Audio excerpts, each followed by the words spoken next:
Le retrait des États-Unis d'Amérique de l'OMS et la création d'une force de 5000 hommes pour l'AES, deux actualités qui font les choux gras des parutions de ce jeudi 23 janvier 2025.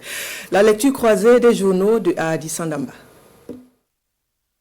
Lutte contre le terrorisme au Sahel, enfin une alternative de défense endogène, s'exclame aujourd'hui au façon à sa manchette du jour. Le lundi 21 janvier dernier, le ministre de la Défense du Niger a annoncé la création d'une task force. Une nouveauté, une innovation, un espoir, car les 5000 hommes auront le fusil en bandoulière dans le Sahel qui est le leur, donc des hommes concernés en premier chef par cette guerre, qu'ils vivent, eux et leurs familles, dans leur chair. Ils formeront un bloc pour la défense de la Confédération AES. Enfin, on est tenté d'écrire, enfin une armée propre à ce Sahel, pris en traître par les terroristes.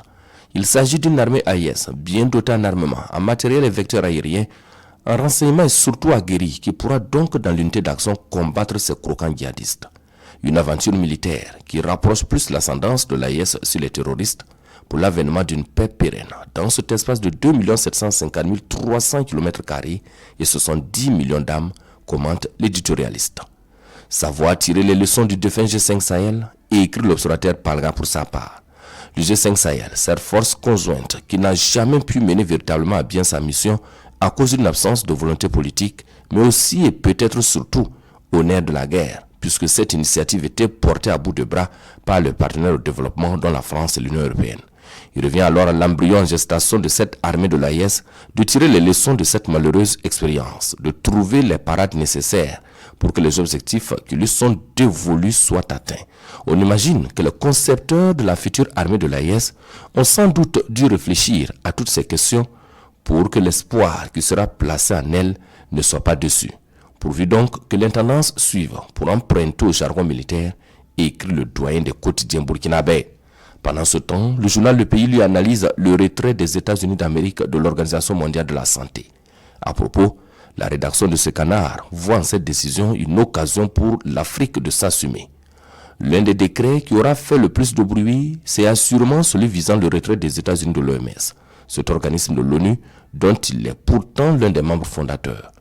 En prenant une telle décision, le président républicain n'est-il pas en train de jeter le bébé avec l'eau du bain? C'est la question que l'on se pose au regard du rôle important que joue l'organisation onusienne dans les questions de santé mondiale, explique le quotidien des 1200 logements. Et à coup sûr, l'impact premier de cette décision sera d'ordre financier, un coup dur pour l'OMS qui se verra délesté de son plus grand bailleur de fonds.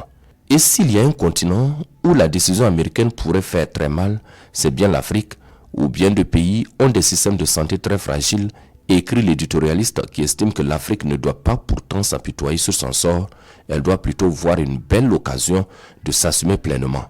La souveraineté tant proclamée est aussi à ce prix. Le moment est donc venu pour les pays africains de prendre véritablement leur destin en main, d'apprendre à pêcher le poisson au lieu de toujours attendre au bon samaritain qui, lui, n'agira jamais sans intérêt, conclut le quotidien des 1200 logements.